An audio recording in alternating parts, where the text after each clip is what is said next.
한자 이야기, 낱말 이야기 64번째 시간입니다. 이번 시간에는 맹목적이란 그런 말을 한번 살펴보겠습니다. 우리가 많이 쓰고 또 잘 아는 낱말입니다, 사실은. 네, 그래도 또 한자에 따라서 한번 살펴볼까요? 네, 한자는 이렇게 씁니다. 맹목적.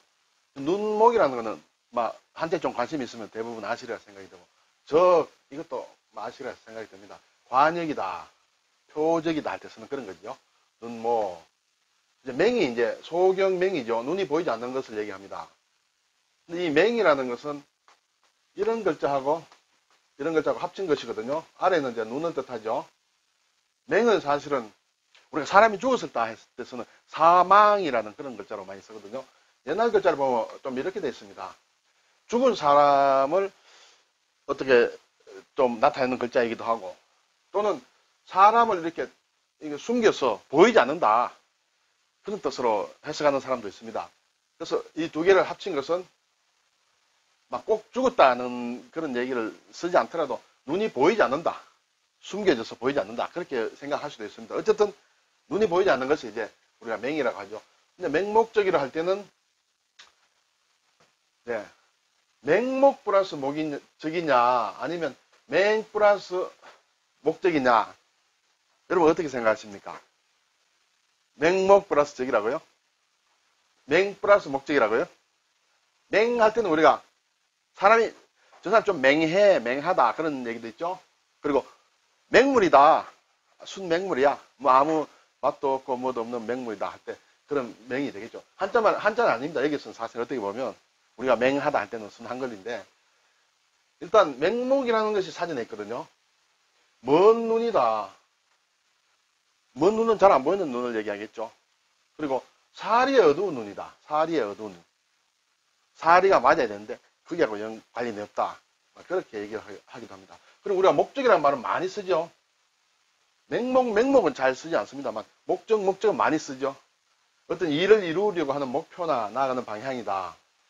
그래서 목적이란 말은 너무 많이 쓰고 맹목이란 말은 잘 안 쓰는데, 맹목적은 어떻게 될까? 네, 이것이 맞습니다. 맹목 플러스 적입니다.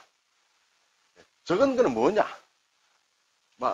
조금 복잡합니다. 사실은 적이라는 글자가 단순하지만 이 글자가 상당히 좀 깊은 글자예요. 나중에 말씀을 드리고요. 그래서 맹목 플러스 적이다. 사리를 따지거나 분별 없이 무턱대고 행동하는 것을 맹목적이라고 해요. 우리가 보통 사람들에게 넌 그렇게 왜 맹목적이니? 일을 그렇게 맹목적으로 하지 마, 이렇게 자칫 들으면 목적 없이 하는 걸로 생각할 수 있어요. 무목적, 아무 목적의식 없이 하는 걸 맹목적이다, 이렇게 하는 것은 맞지 않다는 것이죠. 그러니까 사리에 맞지 않는 것, 분별 없이 막 하는 것, 그런 것이 맹목적이다. 그래서 목적 없이 하는 것, 그것은 무목적이다 또는 목적이 없다, 그렇게 표현을 하는 게 맞을 것 같습니다. 네. 자, 이 맹과 관련해 가지고 몇 가지 낱말 하나 더 볼까요? 우리가 맹점이다 하는 것이 있죠. 어떤 일을 할 때 뭐뭐의 맹점을 이용한다, 법의 맹점을 이용해서 뭔가 범죄를 저지른다 하는 그런 것이 있죠. 맹점, 맹은 이제 보이지 않는다는 것이죠. 점은 어떤 점을 얘기합니다. 좀 어렵지만 국어사전 제가 한번 가져와 봤어요. 이런 때 사전도 한번 보시죠. 우리가 국어사전은 펼치는 일이 잘 없죠. 차라리 영어 콘사이션은 들지더라도 국어사전은 보는 일이 없는데, 국어사전 많이 볼 필요가 있다고 생각해요. 네, 이 시간에 한번 보겠습니다. 시신경이 망막 안으로 들어가는 곳에 있는 희고 둥근 부분이다. 망막이 없어 빛을 느끼지 못한다, 이렇게 됐습니다. 제가 그림을 한번 따와 봤거든요. 여기 이제 눈이고 이렇게 안쪽으로 이제 인체 속으로 들어가는 것인데, 이쪽이 망막이에요. 망막은 뭔가 저도 잘 모르겠습니다만 뭔가 눈 안에 이렇게 보는 거울, 보는 어떤 그물 같은 것, 어떤 시신경으로 이루어진 것 같아요. 시신경이 그물처럼 되어 있는 것 같습니다. 이것이 망막이에요. 망막이 이제 모여서 이렇게 안으로 들어가요. 우리 몸속으로 들어가면서 그 시신경, 보는 신경, 시신경을 이루어서 이제 들어가는데, 요 부분의 입구에는 이게 있는 희고 둥근 부분인데, 여기에는 망막이 없다는 것이에요. 망막은 바로 이렇게 빠져들어가고, 이 부분이 길목이긴 한데 망막이 없어서 여기서는 뭔가 빛을 느끼지 못하니까 사물을 볼 수 없다. 그런 뜻이 돼요. 그래서 아주 맹점은 아무것도 보이지 않는 곳이다 하는 그런 것이죠. 그래서 그것이 이제 뜻이 발달해서 주의가 미치지 못해서 모르고 지나치기 쉬운 잘못된 점이다. 그래서 우리가 어떤 맹점은 뭔가 볼 수가 없으니까요. 그런 맹점이라고 합니다. 그리고 맹장이라는 것이 있죠. 맹장. 창자이긴 창자인데 어디 앞으로 또 더 이상 연결이 되지 않는 막다른 곳에 있는 창자예요.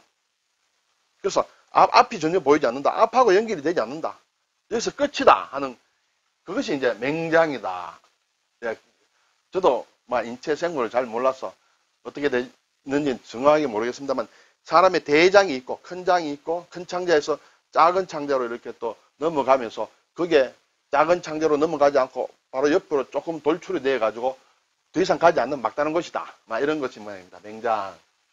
그리고 잘은 쓰지 않습니다만 전문적인 용어라고 할까요? 맹지라는 것이 있어요. 맹지. 우리가 토지가 있지 않습니까? 땅이 있는데 그 땅을 거래한다든지 할 때 보면 어디 한 군데 이렇게 꽉 막혀 있어요. 사방이. 길하고 연결이 안 돼요. 토지라는 게 길하고 연결이 되어야 이용 가치가 좀 있겠죠. 근데 그 토지는 길과는 상관없이 저 안쪽에 토지와 토지로 나눠서 안쪽에 이렇게 격리된 곳이다. 터지다. 그런 것을 맹지라고 합니다. 맹지.